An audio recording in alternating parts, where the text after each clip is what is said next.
Se llega a la maternidad o a la no maternidad por distintos caminos, pero siempre es una elección. Tener o no tener hijos, entre los sentimientos propios y los mandatos sociales.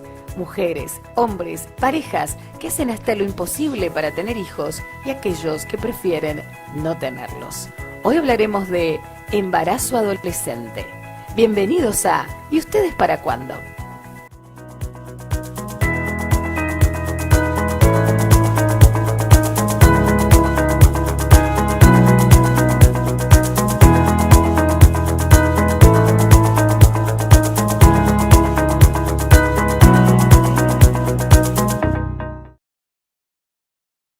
Hola amigos, ¿cómo les va? Bienvenidos a un nuevo encuentro. Como cada semana nos encontramos aquí para compartir cada capítulo de esto que es tan particular y que muestra a través de un medio de comunicación aquellas cuestiones que no aparecen demasiado. Hoy vamos a estar conversando, como lo anticipamos, de embarazo adolescente, todo lo que esto implica, ¿no? Y para eso contamos con una profesional. Ella es médica ginecóloga, es especialista también en ginecología infanto-juvenil, así que la presento a la doctora Andrea Elías. ¿Cómo estás, Andrea? ¿Qué tal? Muy buenas tardes. Yo creo que a esta altura nosotros venimos tan a contramano que, Karina, muchas gracias por la invitación y muy buenas tardes a toda la teleaudiencia, porque sí, audiovisual. Totalmente. Bueno, gracias por estar y vamos a ir de a poquito, ¿no? Yendo en todo esto que a veces implica en mujeres muy jóvenes, bueno, tener un hijo, con todo lo que eso también, bueno, trae también como consecuencia en su contexto y en su vida, en definitiva.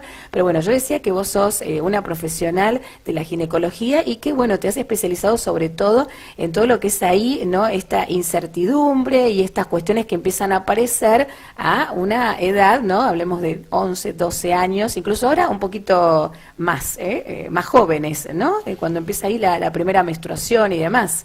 Sí, se ha adelantado, digamos, la primera menstruación se llama menarca. Se ha adelantado, los chicos, las nenas ahora, comparándonos, bueno, con las nenas de mi edad, ahí ha habido un adelanto. Sí, ahí tiene que ver también con los estímulos ambientales, los llamados disruptores endocrinos, que a veces incluso te pueden generar un adelanto demasiado temprano, que ahí es donde tenemos que intervenir. Mira vos, porque eso incluso puede traer consecuencias. La pubertad precoz, por ejemplo, se respetan todos los pasos porque, digamos, el crecimiento y el desarrollo es toda una cronología de eventos. ¿Qué significa? Son pasos que se tienen que ir respetando para llegar, porque es muy común y todavía se sigue diciendo, mujeres jóvenes, profesionales, que llevan a sus nenas, se desarrolló. Sí, ¿qué significa se desarrolló? Tuvo su primera menstruación. No, eso es un indicio más. Que para llegar a la menstruación, primero tiene que pasar por esto y por esto y por esto. Si esa señorita, no, por favor, no. Entonces las nenas, uno por ahí hace una especie de estándar con las pacientes y las mamás.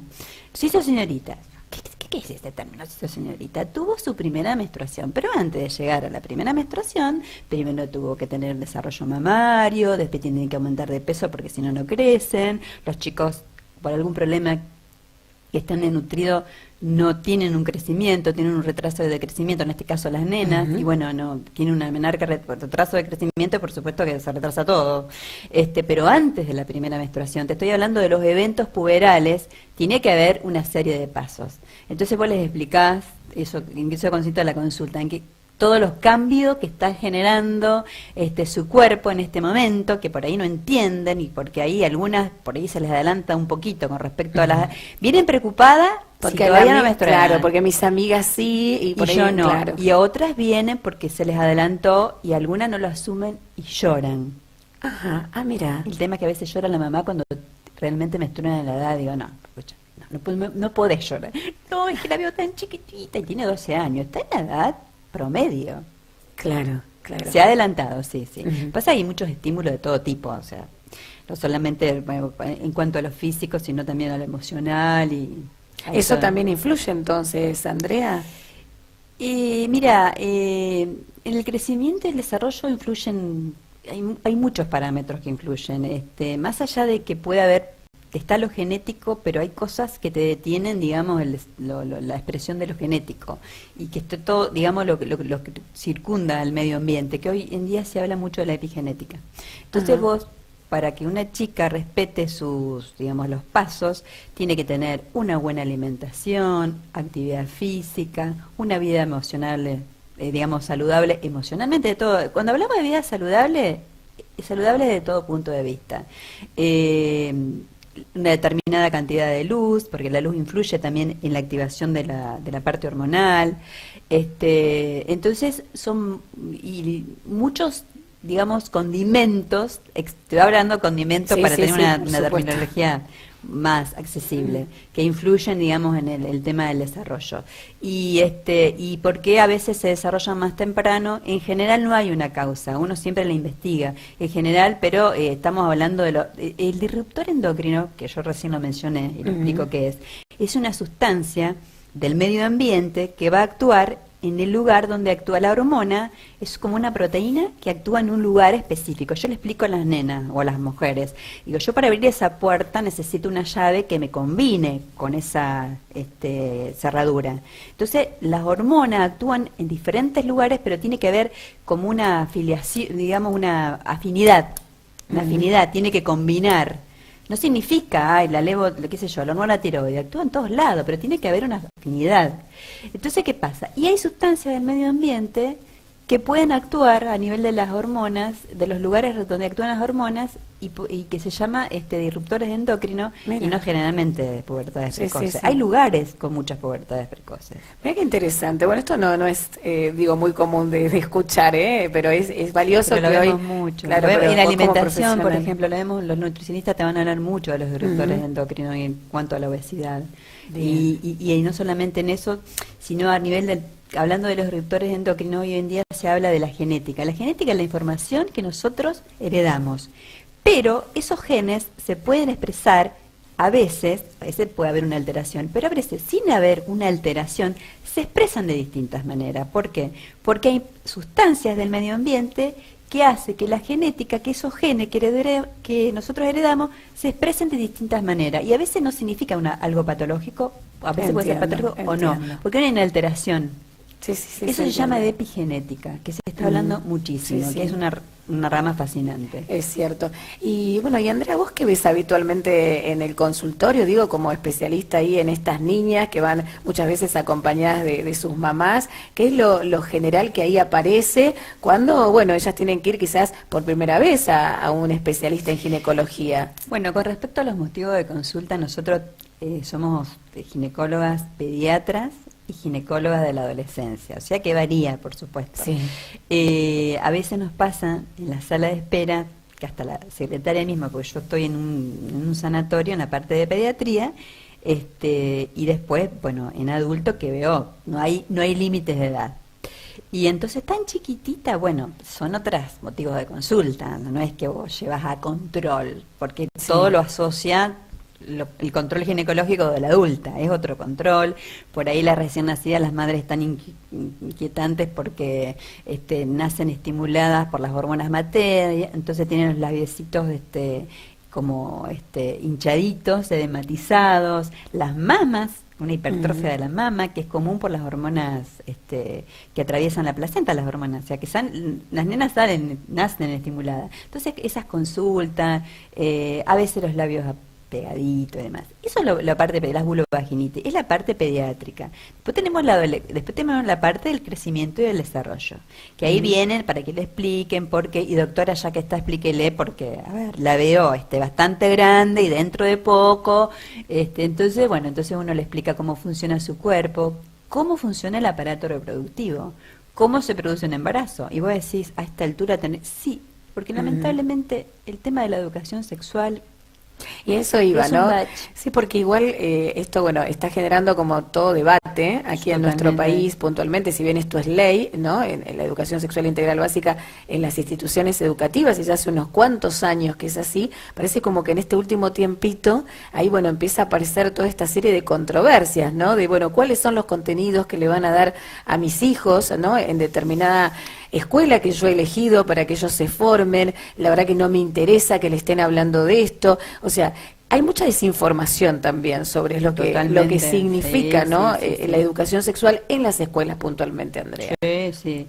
Vienen las mamás y las traen por el tema, y a veces vienen las nenas, porque aparte vienen algunas nenas, a veces, yo quiero que me expliquen, y vienen, me ha pasado caso de nenas que van al colegio, bueno, que tienen una determinada ideología, y entonces enojadas, le digo, lo importante es que vos vas al colegio, que tiene un montón de beneficios, un montón de, porque aparte de ser del barrio, esta cuestión de la familia, pero bueno, hay cosas que en las cuales uno es médico y es práctico y realista, más allá de de la postura personal de cada uno, ¿no es cierto? Y entonces digo, lo importante es que tu mamá te acompañe. Después vos no le discuta porque le quiere discutir al docente, no, vos no le discuta, vos escuchás, le digo, lo importante es que vos tenés una persona que te acompañe, que es tu mamá, y que quiere que vos aprendas y te eduques. Después lo demás, saca lo positivo, porque es así, de la realidad, cuando nosotros nos enfurecemos con la realidad, y bueno, a ver, ¿qué puedo modificar? Lo que no puedo modificar, lo tengo que aceptar. Exacto. Y tratar de convivir con eso. Y tratar de buscarle la vuelta a ver por dónde busco información en este caso. Sí, eso es buenísimo lo que decís, bueno, es nuestra mirada también, ¿no? Hay situaciones que no podemos estar cambiándolas No. y que incluso dependen de otras personas, ¿no? Porque uno si Totalmente. tiene el deseo quizás de sí modificar su propia vida, bueno, ir a estar accionando para poder hacerlo, hay veces que no, y viene esto de la aceptación, ¿no? Ante lo que está sucediendo. Y me parece que también estamos viviendo una etapa donde hay que aceptar que venimos con todo un cambio de paradigma y hay muchas personas que todavía les cuesta, ¿no? Como adaptarse a esta nueva forma, ¿no? De ver, por ejemplo, la parte de la sexualidad de muchas personas. Totalmente. Yo siempre, cuando viene una paciente, yo siempre le digo, uno es médico y uno tiene que aceptar, porque tiene enfrente a un individuo con toda una estructura psíquica, emocional, no es la parte física. Entonces, como médico, yo como médica ginecóloga, acepto. Acá no tenemos muchas, por ejemplo, variantes en cuanto a muchas religiones, pero yo digo, yo tengo que aceptar al católico practicante, al judío, al testigo de Jehová, al evangelio, No importa. Islámico no hay acá, pero también. Porque uno tiene que, y aparte uno tiene que saber ciertas cosas, ¿viste? Para poder entender, yo me acuerdo hace muchos años, cuando hacía terapia, una psicóloga me dice, yo hasta de fútbol tengo que saber, porque es una manera de entrar en la mente del paciente. Sí. Entonces, bueno, esta cuestión de la sexualidad, que siempre existió, pero hay una apertura, y me parece bárbaro. Nos ha pasado, qué sé yo, de tener pacientes me ha pasado en el consultorio ya de cerca de 40 años y preguntarle sobre la gestación, en los antecedentes, de cuántas embarazos. No, doctora, lo que pasa es que yo soy homosexual. ¿Y cuál es el problema? Lo que pasa es que estaban en límite para la donación o donación de... Y lo que, digamos, para utilizar sus óvulos. Y entonces, y lo que pasa es que una vez fui al consultorio y me dieron un sermón. Digo, nadie te tiene por qué te dar un sermón. Para nada. Claro. Entonces me lo decía como... Sí, con vergüenza, totalmente, con ¿no? vergüenza, sigue siendo un tabú, incluso para esa misma persona que no puede elegir quién quiere ser, ¿no? Y que llega a una determinada edad y que quiere también ser mamá, en este caso, de otra manera. Seguro, totalmente. Aparte, ¿quién dice que siendo de una determinada manera eso te asegura la felicidad? Hablando usted... con nuestro programa. Que ¿Y para cuándo? ¿Y para cuándo qué? La maternidad es un instinto que creo que tenemos la mayoría de las mujeres, pero se puede manifestar de distintas maneras, no solamente a través de un hijo biológico. Bueno, es el sumum, sería tener un hijo biológico, pero depende, porque ha cambiado. Yo a veces hablo con las adolescentes, le digo, bueno, en mi época de adolescente era como decir, bueno, era concretar, sentirte realizada teniendo una familia o teniendo un hijo. Y entonces la que no puede tener un hijo... Exacto. O la que elige no tener. O la que elige no tenerlo. La que no puede y la que... Porque, a ver, la que no puede buscar vías. Pero la que elige, ¿quién dijo que para ser feliz tenés que tener un hijo? Exactamente. Bueno, en este programa incluso han pasado testimonios de mujeres realizadas y plenas, ¿no? Sin tener hijos, y es un poco también el mensaje. ¿Y qué ves vos también, Andrea, digo, en este contacto que vas teniendo con adolescentes, digo, y que llevas muchos años también en tu profesión? ¿Ha cambiado esta mirada cuando ahí aparece, bueno, la educación sexual en esto, ¿no? De tener hijos, no tener hijos, ¿qué es lo que encontrás como feedback? ¿Cómo viene ahora esta nueva generación hacia esa temática puntual? Mira, todo depende del medio donde vos te muevas, ¿no es cierto? En el medio privado en general, no, porque, o sea, lo planificado, viste que hablábamos recién detrás de cámara, se habla de embarazo no planificado, no se habla de embarazo no deseado, porque el deseo es muy complejo. Definirlo, y ya para eso tendría que venir un psicólogo a hablar de lo que es el deseo. O sea que hoy se habla de embarazo no planificado. Entonces, que es lo que uno ve habitualmente por ahí en mujeres que tienen 14, 15 años, supongo. Bueno, en muchos casos quizás lo desearon, lo planificaron. Bueno, depende, porque vos sabés que hay determinados, hay lugares que, o el ambiente socioeconómico, vos no tenés posibilidad y tener un hijo es un sentido de pertenencia, y es el decir soy. Sí. Y por tener, a lo mejor tener acceso a la asignación universal, y es como que vos decís soy, tengo algo que me pertenece. Sí, el título de mamá. Claro, el título de mamá. Entonces, por eso depende. En el medio privado generalmente, bueno, son chicas que van al colegio que tienen otras posibilidades, 2x3 aparecen chicas 2x3 bastante seguido, que bueno, y siguen adelante con el embarazo. Yo soy muy respetuosa con respecto a eso. Vuelvo a repetir, lo personal es de las puertas de tu casa. Exacto. Mi opinión personal. Uno es médico, en mi caso, de todas. No puedo decir de todes porque no hago transgénero, pero de todas. O sea, vas aceptando la elección de cada una de las pacientes que allí aparece, ¿no? Con lo que ellas elijan. Y el tema del embarazo del adolescente es, bueno, es un tema muy complejo porque volvemos hablando de la educación sexual. Hay que hacer hincapié cuando sale esta ley, que al final no salió, se hacían, o sea, no es la cuestión de, bueno, antes de llegar al aborto hay que hacer hincapié, porque todo el mundo habla del aborto con una liviandad y se ha escuchado tantas cosas, hemos escuchado en las redes, y hacerse un aborto para la mujer es algo muy traumático. Pasan años, ha pasado todas las semanas, viene una paciente, mire doctora, y tienen hijos, son abuelas y lloran. Entonces hay que tratar de evitar. Por supuesto que no vas a lograr con el 100%, pero si vos haces hincapié en lo que es la educación sexual, por supuesto que va a pasar, nadie está exento. Pero los chicos realmente no tienen, o sea, y aparte lo que tiene el adolescente, que es pura emoción. Nosotros tenemos una parte del sistema neurológico que tiene que ver, que se llama la corteza prefrontal, que se termina de desarrollar en la adolescencia tardía, que tiene que ver con las conductas operativas, con la toma de decisiones. El adolescente, porque es el ímpetu, a mí no me va a pasar nada, es pura emoción. Entonces cuando uno le explica el tema de los cuidados, le digo, yo te puedo dar una charla y vos te podés sentar ahí y me la das a mí la charla. Te das una charla, te dan una charla de cómo cuidar. Sí, ya sé, lo mismo que cuando hablan de nutricionista, no me vengan con la dieta porque yo me recorrí toda la nutricionista. Pero en el momento es pura emoción. Entonces, eso te iba a decir, porque digamos, los adolescentes hoy tienen acceso y mucho, ¿no?, a información. Entonces, no pasa entonces por un lado de no conocer. Pasa por el no conocer, pero pasa también por la situación emocional de la mujer. Por eso es tan importante el contexto. Hay una parte, yo siempre les digo, hay una parte del cerebro que no está desarrollado, pero no en tu caso, es en general, que tiene que ver con la toma de decisiones, con, digamos, el autoestima, con protegerme, con no tomar decisiones así, que eso, y entonces vos me decís, yo conozco a algunos de 40 y pico, y decís, bueno, ese es otro tema que siguen teniendo. Le digo, ¿viste cuando a las mamás le dicen cabeza hueca? Bueno, realmente hay una partecita que todavía no se desarrolló, es simbólico, que es la corteza prefrontal. Entonces son muy emocionales y son muy lábiles.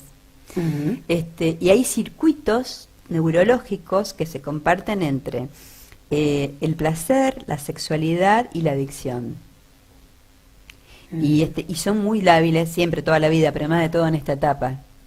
Y en esta etapa que se está, digamos, determinando de desarrollar una parte que tiene que ver con la autoprotección, para decirlo, digamos, para hacerlo más explícito.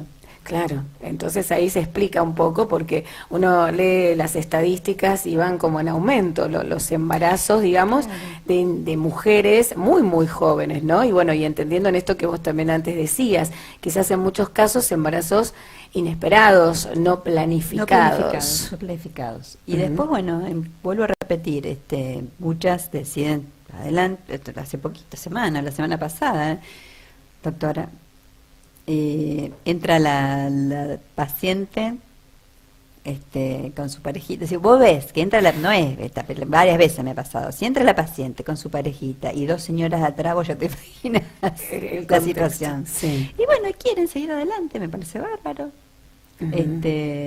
Y la que no es respetable, es respetable, o sea, que esté de acuerdo o no esté de acuerdo, yo personalmente es una cuestión mía, pero uno tiene que respetar determinadas situaciones. Eso estoy totalmente, como respeto a la sexualidad, que es algo natural. Nadie elige, yo creo que es una manera de sentir. Yo bueno, nací, ya, a determinada edad, yo quiero ser. Hay una serie que están dando ahora que es una comedia, pero me parece muy bien lo que están abordando todo el tema del transgénero. ¿Y eso lo ves vos también habitualmente en el consultorio? ¿Te ha pasado, digamos, de estas personas que ahí entrando en esta etapa adolescente, bueno, con la búsqueda de su identidad, ¿no? Empiezan a decir, bueno, la verdad, creo que yo no me siento cómoda, digo, con esto, ¿no? Que hoy lo dicen explícitamente, pero vos observás la manera de actuar, que por ejemplo te dicen, me molesta tener mamas. Claro, a eso iba, ¿no? Si aparecían ese tipo de cuestiones. Por ahí te vuelvo a repetir, a lo mejor no se animan, depende de la transferencia que haya con él, pero vos las ves. Lo que pasa que aparte es una etapa de transición en cuanto a la sexualidad. Pueden tener momentos de encuentros homosexuales y por ahí terminan siendo heterosexuales, o por ahí se definen hacia la homosexualidad. Es una etapa de transición en esta etapa de la pubertad, de una etapa de conocimiento, de autoconocimiento, de conocerse a sí mismo, no solamente de la imagen corporal, de cómo yo me veo, no lo que me refleja, cómo yo me veo en el espejo, cómo yo me veo en el espejo, y tiene que ver también con lo emocional, con el autoconocimiento. Creo que uno nunca se termina de conocer. Eso sí, pero totalmente. Bueno, de sensaciones y que por ahí sienten, por ahí lo sienten como algo natural, y como con esta cuestión tan estructurada, social, tan prejuiciosa, es como que está el tema de la culpa y... Sí, es entendible también por todo esto que estamos viviendo, incluso hasta con cierto condicionamiento social, totalmente, ¿no? Que también ahí aparece. Volviendo a esto de por ahí, bueno, muchas mujeres, ¿no? Que ahí forman parte de una familia donde el tema de la sexualidad es aún tabú, ¿no? Es como que, bueno, de esto mejor no hablemos, ¿no? Nos hacemos que no nos damos cuenta, como para... No va a ser cosa que le vayamos a despertar cierto interés en esto, que no es cuestión de despertar, esto está, porque esto aparece. ¿Cuál sería tu recomendación, digo, como profesional? Porque no hay un manual para ser mamá o papá y no hay los pasos a seguir, pero también imagino que muchos papás ahí, aún hoy, no saben, ¿no? Cómo dar esto a conocer con sus hijos. Dicen, bueno, prefiero que se lo diga una profesional como vos, prefiero acompañarla o no, y que sea alguien, en este caso como vos, ginecóloga, que le esté ahí mostrando cuáles son estos cambios que empiezan a aparecer y cuáles son también las consecuencias que pueden aparecer si es que, bueno, no tiene en cuenta ciertas cosas. ¿Qué es lo que dirías vos? Mira, en general las madres acompañan. Hay algunas que por ahí, jóvenes, son un poco reticentes. Yo le digo, mira, explicar y tener el conocimiento no significa dar el paso al contrario. Cuanto más conocimiento tenés, significa que no es algo prohibido. Hablamos de prohibido en todos los aspectos de la vida. Lo prohibido genera más deseo. Exacto. Además del deseo explícito. Un ejemplo. Me prohibieron comer chocolate. Estoy alimentándome y me prohibieron comer chocolate. Está mal, porque cuando te dan la tableta de chocolate, te comes todo el chocolate. Entonces, bueno, el informar, aparte que tiene que ver con el autocuidado, y el día que se den el momento, que tengan un encuentro, una relación, tengan los cuidados suficientes. Pero el hecho de informar no significa, porque está esa cuestión de que si vos le informás, vas a adelantar. No, al contrario. Claro. Si vos le informás es algo natural. Ujú. Por ahí hay padres doctora, la dejo sola, eso determinada legalmente, a partir de una determinada edad, aparte tienen derecho a la intimidad, porque se animan a preguntarte cosas Que con su mamá a veces, no, claro. a veces con la mamá, no, sí, quédate, como quieran, le digo, viene una nena de 11 años, obviamente tiene que entrar un mayor.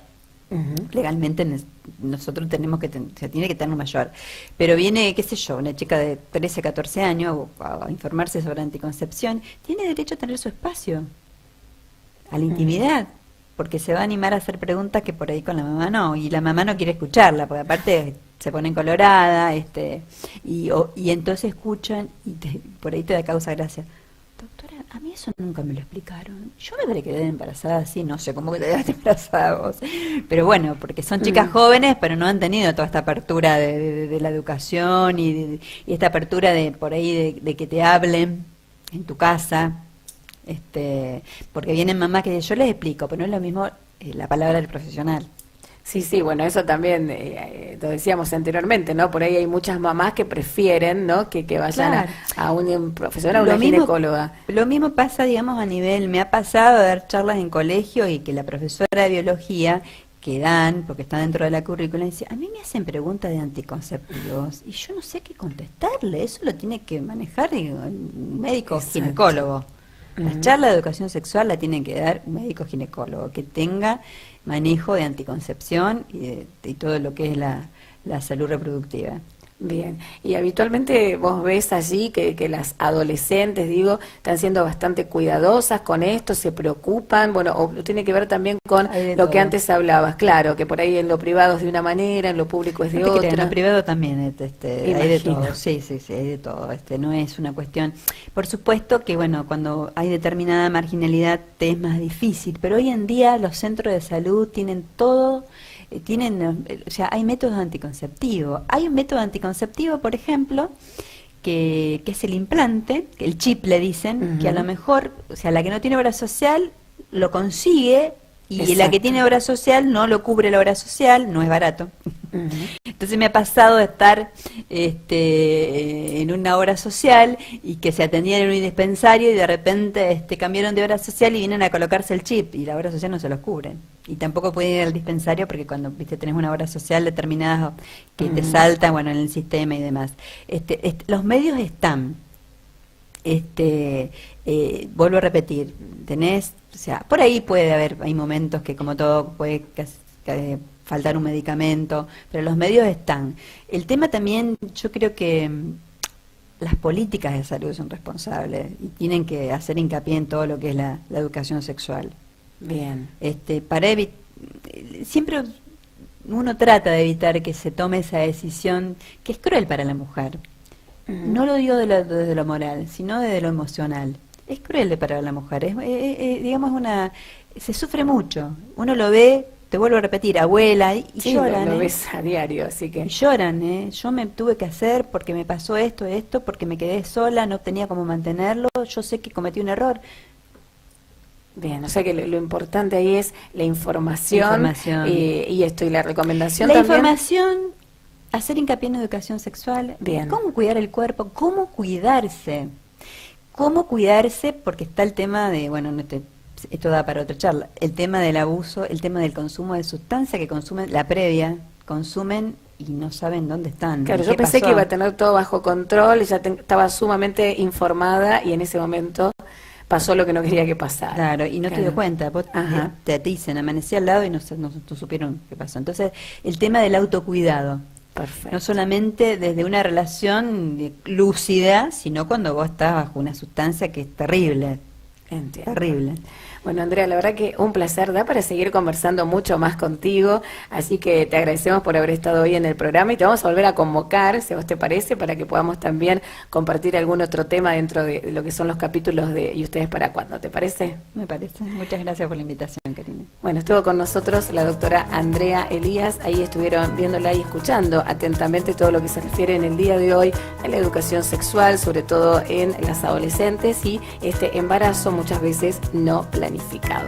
Bueno, les agradecemos a ustedes por acompañarnos, como siempre, cada semana aquí en la Vox. Recuerden que pueden volver a ver, sí, cada uno de estos capítulos en todas las redes sociales. Gracias y será hasta el próximo. ¿Y ustedes para cuándo?